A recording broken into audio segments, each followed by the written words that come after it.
ಅಭಿಷೇಕ್ ಶರ್ಮಾ ಮತ್ತು ಸೂರ್ಯಕುಮಾರ್ ಯಾದವ್ ಕಡೆಯಿಂದ ಬಂತು ಬೆಂಕಿ ಬ್ಯಾಟಿಂಗ್ ಪ್ರದರ್ಶನ. ಕಡೆಯಲ್ಲಿ ಹಾರ್ದಿಕ್ ಪಾಂಡ್ಯ ಮತ್ತು ಶಿವಮ್ ದುಬೆ ಬ್ಯಾಟಿಂಗ್ ಅಬ್ಬರ ನೋಡಿ ಕಂಗಾಲಾಗಿ ಹೋಯಿತು ನಮಿಬಿಯಾ ತಂಡ.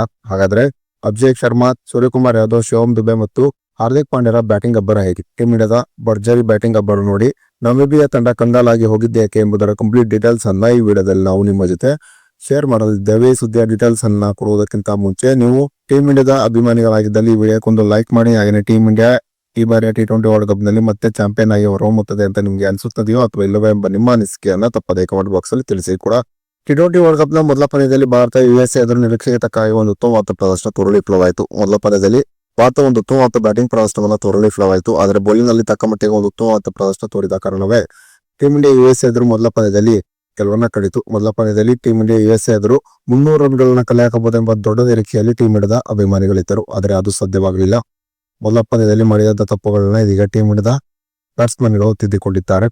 ಹೀಗಾಗಿ ನಮಿಬಿಯಾದ ಎದುರು ನಡೆದಿರುವ ಎರಡನೇ ಪಂದ್ಯಕ್ಕಿಂತ ಮುಂಚೆ ಟೀಮ್ ಇಂಡಿಯಾದ ಬ್ಯಾಟ್ಸ್ಮನ್ಗಳು ಒಂದು ಭರ್ಜರಿ ಬ್ಯಾಟಿಂಗ್ ಪ್ರದರ್ಶನವನ್ನು ತೋರುವುದರ ಮೂಲಕ ಮಿಂಚಿದ್ದಾರೆ. ಹೌದು, ನಮಿಬಿಯಾದ ಎದುರು ನಡೆದಿರುವ ಎರಡನೇ ಪಂದ್ಯಕ್ಕೆ ಟೀಮ್ ಇಂಡಿಯಾದ ಬ್ಯಾಟ್ಸ್ಮನ್ಗಳು ಭರ್ಜರಿ ರೀತಿಯಲ್ಲಿ ತಯಾರಾಗುತ್ತಿದ್ದಾರೆ. ನಮಿಬಿಯಾದ ಎದುರು ನಡೆದಿರುವ ಪಂದ್ಯಕ್ಕಿಂತ ಮುಂಚೆ ನಡೆದಂತಹ ಅಭ್ಯಾಸ ಪಂದ್ಯದಲ್ಲಿ ಅಭಿಷೇಕ್ ಶರ್ಮಾ ಒಂದು ಬೆಂಕಿ ಬ್ಯಾಟಿಂಗ್ ಪ್ರದರ್ಶನವನ್ನು ತೋರಿದ್ದಾರೆ. ಅಭಿಷೇಕ್ ಶರ್ಮಾ ಕೇವಲ 24 ಎಸೆತದಲ್ಲಿ 60 ರನ್ ಅನ್ನು ಹೊಡೆದು ಮಿಂಚಿದ್ದಾರೆ. ಇನ್ನು ನಾಯಕ ಸೂರ್ಯಕುಮಾರ್ ಯಾದವ್ ಕೂಡ ಒಂದು ಭರ್ಜರಿ ಬ್ಯಾಟಿಂಗ್ ಪ್ರದರ್ಶನದ ಮೂಲಕ ಗಮನ ಸೆಳೆದಿದ್ದಾರೆ.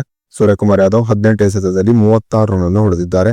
ಇನ್ನು ಶಿವಮ್ ದುಬೆ ಮತ್ತು ಹಾರ್ದಿಕ್ ಪಾಂಡ್ಯ ಕೂಡ ಅಭ್ಯಾಸ ಪಂದ್ಯದಲ್ಲಿ ಮಿಂಚುವುದರ ಮೂಲಕ ಗಮನ ಸೆಳೆದಿದ್ದಾರೆ. ಶಿವಮ್ ದುಬೆ 15 ಎಸೆತದಲ್ಲಿ 33 ರನ್ ಅನ್ನು ಹೊಡೆದಿದ್ದಾರೆ. ಇನ್ನು ಹಾರ್ದಿಕ್ ಪಾಂಡ್ಯ ಕೇವಲ 15 ಎಸೆತದಲ್ಲಿ 54 ರನ್ ಅನ್ನು ಹೊಡೆಯುವುದರ ಮೂಲಕ ಮಿಂಚಿದ್ದಾರೆ. ಅದರಲ್ಲೂ ಹಾರ್ದಿಕ್ ಪಾಂಡ್ಯ ಒಂದೇ ಓವರ್ ನಲ್ಲಿ 5 ಭರ್ಜರಿ ಸಿಕ್ಸರ್ ಅನ್ನು ಸೇರಿಸುವುದರ ಮೂಲಕ ನಮಿಬಿಯಾದ ಎದುರು ಒಂದು ಆರ್ಭಟದ ಬ್ಯಾಟಿಂಗ್ ಪ್ರದರ್ಶನವನ್ನು ತೋರುವ ಮುನ್ಸೂಚನೆಯನ್ನ ಹಾರ್ದಿಕ್ ಪಾಂಡ್ಯ ನೀಡಿದ್ದಾರೆ ಅಂತಾನೆ ಹೇಳಬಹುದಾಗಿದೆ. ಸದ್ಯ ಅಭ್ಯಾಸ ಪಂದ್ಯದಲ್ಲಿ ಟೀಮ್ ಇಂಡಿಯಾದ ಬ್ಯಾಟ್ಸ್ಮನ್ಗಳು ತೋರಿರುವ ಒಂದು ಭರ್ಜರಿ ಬ್ಯಾಟಿಂಗ್ ಪ್ರದರ್ಶನದಿಂದಾಗಿ ನಮಿಬಿಯಾ ತಂಡವಂತೂ ಕಂಗಾಲಾಗಿ ಹೋಗಿದ್ದು ನಿಜ ಅಂತಾನೆ ಹೇಳಬಹುದಾಗಿದೆ. ಒಂದು ವೇಳೆ ನಮಿಬಿಯಾದ ಎದುರು ಭಾರತ ಮೊದಲು ಬ್ಯಾಟಿಂಗ್ ಮಾಡಿದರೆ ಖಂಡಿತವಾಗಿಯೂ ಭಾರತ ನಮಿಬಿಯಾದ ಎದುರು 250ಕ್ಕಿಂತ ಹೆಚ್ಚಿನ ರನ್ಗಳನ್ನ ಕಲೆ ಹಾಕಬಹುದೆಂಬ ನಿರೀಕ್ಷೆ ಇದೀಗ ಟೀಮ್ ಇಂಡಿಯಾದ ಅಭಿಮಾನಿಗಳಿದೆ ಅಂತಾನೆ ಹೇಳಬಹುದಾಗಿದೆ.